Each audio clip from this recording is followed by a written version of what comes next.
तो असदुद्दीन ओवैसी के दिमाग में क्या चल रहा है? ओवैसी क्यों हिजाब की बात रट लगा रहे हैं? आज भी ओवैसी ने हिजाब में महिला प्रधानमंत्री की बात कहकर एक नया विवाद खड़ा कर दिया। फिरोजाबाद में असदुद्दीन ओवैसी मुस्लिम महिलाओं को हिजाब और बुर्का पहनकर वोट देने जाने की अपील कर रहे हैं। सवाल है, क्या ओवैसी हिजाब की यूरिया से यूपी में कोई सियासी फसल काटना चाहते हैं? एक बड़ा सवाल यह भी है कि असदुद्दीन ओवैसी क्यों तमाम मुद्दों को छोड़कर हिजाब का सहारा ले रहे हैं? हिजाब के साथ यूपी चुनाव से जुड़े कई अहम सवालों पर असदुद्दीन ओवैसी से बातचीत की है इंडिया टीवी के संवाददाता विशाल प्रताप सिंह ने।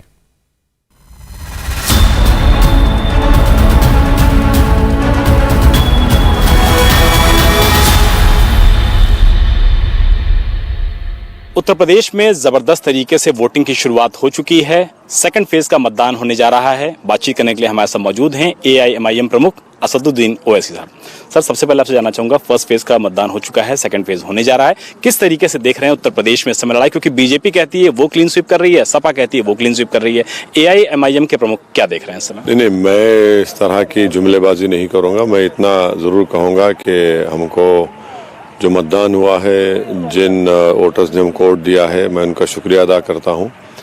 और हमको पूरा यकीन है कि 2017 से बेहतर हमारा परफॉर्मेंस इस चुनाव में होगा, क्योंकि हमारी लड़ाई भागीदारी परिवर्तन मोर्चा की हिस्सेदारी की और भागीदारी की लड़ाई है। तो और हम एक विकल्प के तौर पर आवाम में जनता उभर चुके हैं। तो यही एक बहुत बड़ा हमारे लिए कामयाबी का बाइस बनेगा। महत्वपूर्ण बात सर ये है कि हिजाब को लेकर के लगातार कंट्रोवर्सी चल रही है। आपने खुद ही जिक्र किया है कि कर्नाटक की मुस्कान से आपने बातचीत की। हम लोग ये जानना चाह रहे हैं कि क्या कश्मीर की जो बेटी है अरूजा परवेज, कभी उससे आपकी बातचीत हो पाई? क्योंकि उनके ऊपर भी गोलियां चलाने की और धमकी इस तरीके से दी गई थी कि अगर उन्हें हिजाब नहीं पहना तो उन्हें जान तक से मार दिया जाएगा। नहीं, मैं शुरू से कह रहा हूँ कि आप किसी को फोर्स नहीं कर सकते कोई काम करने के लिए। और क्योंकि भारत के संविधान में पुट्टुस्वामी की जजमेंट के बाद चॉइस अब एक फंडामेंटल राइट है। और अगर कोई नहीं करना चाहता है तो वो उनका इख्तियार है और वो उसके जवाब दे रहेंगे। और उनको माने अगर नहीं पहनना चाह रहे नहीं पहने, मगर जो पहनना चाह रहे हैं और स्कूल जाकर कॉलेज जाकर पढ़ना चाह रहे हैं उनको रोकना बिल्कुल सरासर गलत है। बीजेपी कह रही है कि कांग्रेस पार्टी के जो लोग हैं वो इस पूरे मुद्दे को तूल देना चाहते हैं। वो चाहते हैं कि माहौल खराब हो और भारतीय जनता पार्टी सीधा आरोप जो है विपक्षी पार्टियों पर लगा रही है। ये कर्नाटक में तो बीजेपी की सरकार जिम्मेदार है। वो जो 6 लड़कियों को, वो तो पहले से हिजाब पहन रही थी एक गवर्नमेंट स्कूल में, अचानक उनको कह दिया गया कि मत पहनिए। तो वहीं से तो सब शुरू हुआ। अगर उनको पहले आप पहनने दिए और वो पहन रही थी कई जमाने से, तो उनके गवर्नमेंट के गलत फैसले पर, और वो एक एक्सपेरिमेंट कर रहे हैं पूरे भारत में बीजेपी कर्नाटका से, तो जाहिर जब आप किसी लड़कियों को फंडामेंटल राइट से महरूम करते हैं तो उसका तो कंडेमनेशन होगा और फंडामेंटल राइट्स के रियलाइज करने के लिए तो प्रोटेस्ट होगा। आपका एक वीडियो हम लोग सब देख रहे हैं, काफी ज्यादा वो ट्रेंड कर रहा है समय इंटरनेट पे। उसमें उन्होंने कहा कि आपने कहा कि हिजाब पहनने वाली कल को भारत की प्रधानमंत्री भी बन सकती है। क्या कभी ऐसे भी नौबत आ सकती है कि प्रधानमंत्री देश के भगवाधारी भी हो सकते हैं? नहीं, इस देश का प्रधानमंत्री भारत का शहरी बन सकता है। कोई इसमें कोई वो नहीं है, डिस्क्रिमिनेशन नहीं है कि ये मज़हब का बन सकता है वो मज़हब का नहीं बन सकता है। और मैंने ये इसलिए कहा कि मुझे मुस्लिम महिलाओं के ऊपर पूरा एतमाद, कॉन्फिडेंस है, उनके एम्पावरमेंट के ऊपर। और जिस तरीके से वो लोग आज आगे बढ़ रही हैं, इस तरीके से आज वो एजुकेशन में, बिजनेस में, ज़िंदगी के हर मैदान में आगे बढ़ रहे हैं बड़े कॉन्फिडेंट के साथ और अपनी आइडेंटिटी को रखते हुए।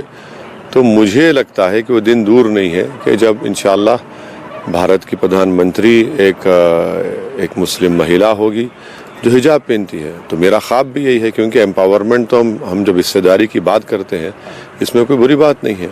अब रहा साल भगवादारी का आप कह रहे हैं तो भाई ये भी जनता तय करेगी। यूपी में तो है ना, बाबा अपना कपड़ा पहनकर 4.5 साल उन्होंने सरकार चलाई है, जो बहुत गलतियां और की हैं। उत्तर प्रदेश के विकास के लिए कुछ नहीं किया।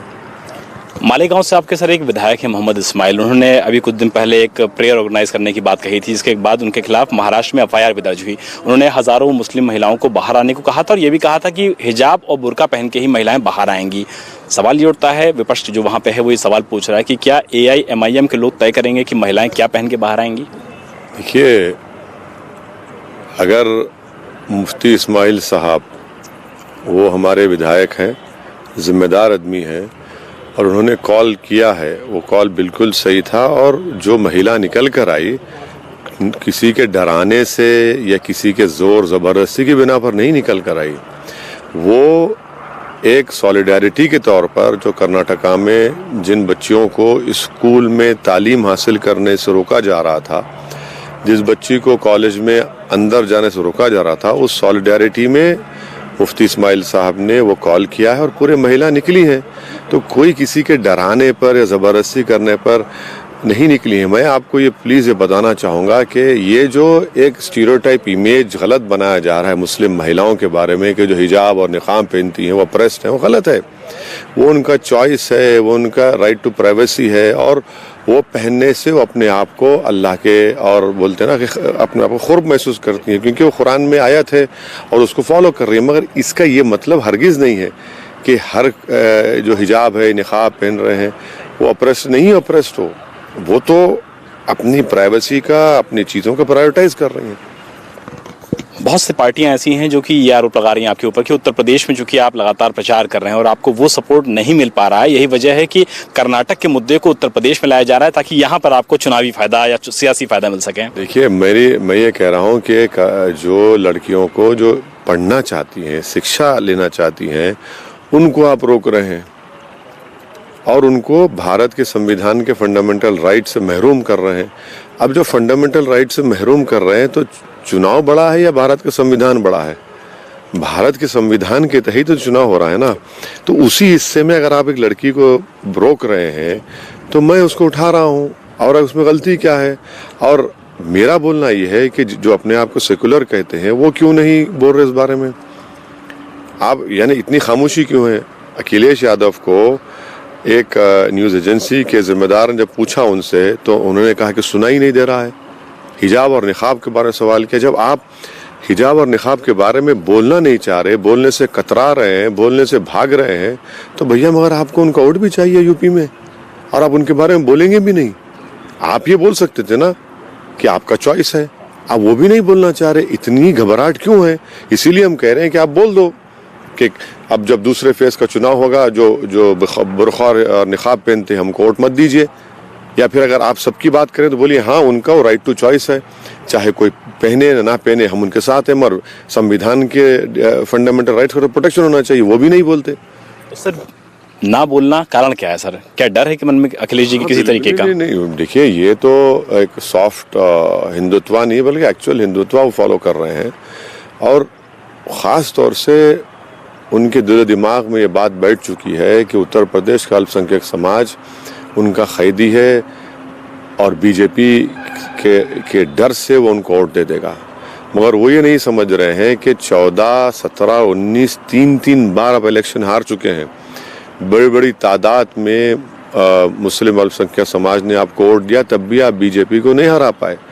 आज एक विकल्प के तौर पर MIM पार्टी भी है, हमारा भागीदारी परिवर्तन मोर्चा है और आप देखेंगे इस चुनाव में भी और आने वाले फ्यूचर मुस्तकबिल में भी ये जो इनकी सोच है ना, ये जो अपने दिमाग में ये बिठा चुके हैं कि हमको छोड़कर कहाँ जाएंगे, तो दरी बिछाएंगे, नहीं होने वाला है, बदलेगा माहौल।